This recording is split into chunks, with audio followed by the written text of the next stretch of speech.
J'avais l'impression d'un peu tourner en rond avec l'aquarelle, de faire les mêmes choses à chaque fois. Donc j'ai fait une pause et à vrai dire, mon médium de prédilection, c'est pas l'aquarelle maintenant, c'est la peinture à l'huile. Mais je pense que l'aquarelle peut m'aider à compléter ma pratique de la peinture à l'huile. Et pour cela, j'ai décidé de faire 2 croquis. Le premier à l'aquarelle et ensuite à la peinture à l'huile pour voir comment ça peut influencer ma technique de peinture. Une belle aquarelle dépend beaucoup d'une bonne préparation. En général, ce qu'il est bien de faire, c'est un croquis de valeur qui permet de distinguer les grandes masses, les contrastes principaux, d'éviter d'avoir à faire ce travail lorsque l'on commence à peindre, une fois que l'on commence à peindre, et notamment la peinture dans l'humide. Il faut que tout soit prêt. Donc en général, un croquis de valeur est d'une grande aide. Il y a aussi l'étude de couleur qui permet de s'avancer sur le travail. Donc l'étude de couleur permet de s'assurer que le tout, toute la composition va bien être harmonieuse.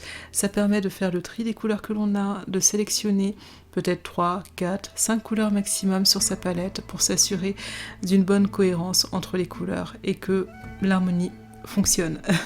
Donc c'est pas quelque chose que l'on réfléchit lorsque l'on peint en général, c'est quelque chose qui est déjà pensé bien avant. Avant de commencer à peindre, et je ne pense pas être la seule à le faire, je prépare mes couleurs, mes mélanges de couleurs minimales en fait. Je ne mélange pas toutes mes couleurs, je fais juste le strict nécessaire. Les couleurs, surtout dans l'humide, se mélangent sur la feuille. Donc je prépare surtout une quantité suffisante de peinture et de teintes dans des petits bocaux, dans des petits ramequins qui sont plus dédiés à des nems à l'origine.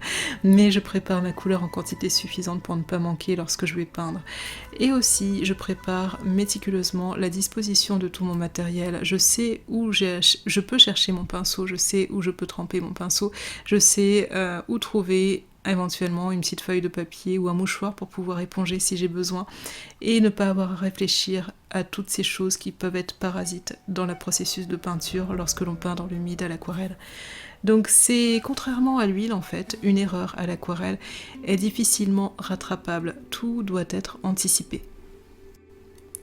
Avant de commencer à peindre, j'immerge totalement ma feuille de papier dans l'eau. C'est un processus qui prend entre 5 et 10 minutes, donc ça va dépendre de l'épaisseur du papier, ça va dépendre de comment mon papier absorbe l'eau. En général, un papier pressé à froid va absorber plus vite l'eau que le papier pressé à chaud. Donc je sens de toute façon ma feuille est plus ou moins souple lorsque je sors de l'eau, de son immersion. C'est pas quelque chose que j'ai filmé parce que j'ai fait ça dans ma cuisine, donc j'espère que vous me croirez sur parole et que vous imaginerez la scène en fait pour pouvoir la reproduire à votre tour si vous en avez besoin. Pour tendre ma feuille, j'utilise une plaque de plexiglas que j'ai achetée dans les rayons bricolage, magasins de bricolage en général. Ils proposent plusieurs formats de plexiglas. Donc c'est bien quand on a plusieurs formats aussi de papier pour aquarelle. Ça permet de travailler efficacement dans l'humide. En fait, le papier fait ventouse avec cette plaque de plexiglas. Donc c'est un support qui est léger, qui peut être manipulé et manié assez facilement. Donc c'est bien quand on travaille dans l'humide. Après, humide sur sec, petit à petit, il faut faire attention puisque ça aura tendance à se soulever et à gondoler. Donc du coup, lorsque ça sèche, en général, et une fois que c'est bien sec au toucher, bien entendu, je ne serai pas responsable s'il y a des bavures, eh bien j'applique quelque chose de lourd, en général un livre, au-dessus de mon support, comme ça ma feuille n'aura pas tendance à gondoler. Lorsque j'ai évacué l'excédent d'eau, je peux commencer à peindre et poser mes premières touches de peinture. Et pour peindre, je me réfère quasi exclusivement à mon croquis de valeur. Mon croquis de valeur me permet de peindre et de placer les masses principales. Je peins avec l'eau. Je ne peins pas toute seule, je ne peins pas qu'avec un pinceau, je peins grâce à l'eau. Et donc en fait c'est l'eau qui permet de produire quelques effets intéressants. Bien entendu, il faut toujours faire attention au risque d'auréole involontaire, donc j'observe attentivement ma feuille, je regarde comment réagit l'eau et j'adapte mon geste en fonction. Assez souvent, les puristes en aquarelle vous diront que le seul blanc en aquarelle est celui du papier. C'est ce que j'ai tendance aussi à penser parce que j'ai essayé les autres méthodes. J'ai essayé de rajouter de la gouache, j'ai essayé le liquide de masquage et autres techniques de masquage ou de grattage Et la plus jolie méthode, la plus douce et la plus harmonieuse, c'est celle où on préserve ces zones de blanc de façon naturelle grâce à l'eau. Donc du coup, c'est ce que je préfère, ça n'engage que moi bien entendu, mais assez souvent, les personnes qui aiment garder leur aquarelle fraîche vous diront que le seul blanc du papier qui existe, le seul blanc en aquarelle qui existe, c'est celui du papier. Donc mon croquis de valeur m'aide à identifier ces zones de clarté pour préserver les blancs. Plus le papier va sécher et plus le geste doit être sûr et réfléchi. Les détails et les glacis sont ajoutés sur papier sec.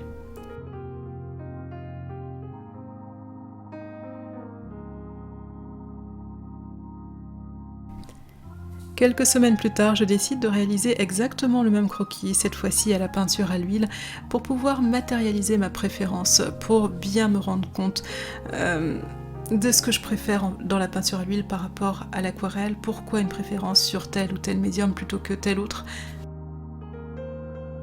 Pour peindre mes études à l'huile, j'utilise mon carnet de croquis Moleskine. Il a été enduit de gesso, donc ce n'est pas un carnet de croquis spécialement étudié pour la peinture à l'huile, mais c'est juste un carnet de croquis pour aquarelle que j'ai adapté pour la peinture à l'huile en imperméabilisant chacune des pages de ce carnet.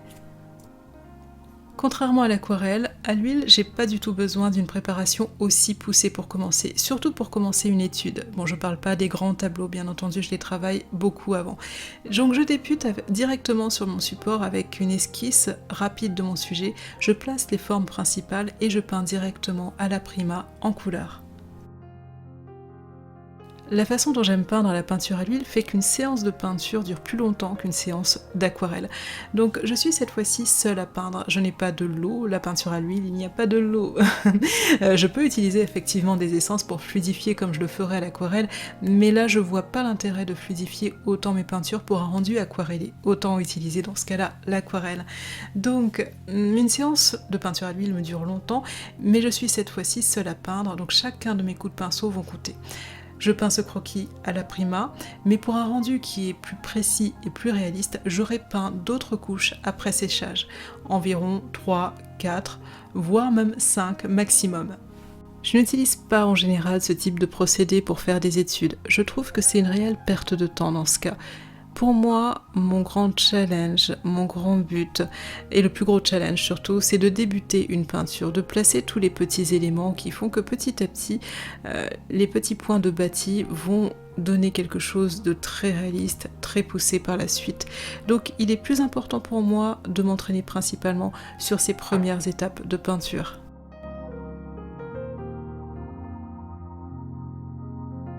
Au final, choisir entre aquarelle et peinture à l'huile, c'est réellement une question de préférence. L'une est plus abstraite et transparente et l'autre permet plus de réalisme et une grande puissance et vivacité des couleurs.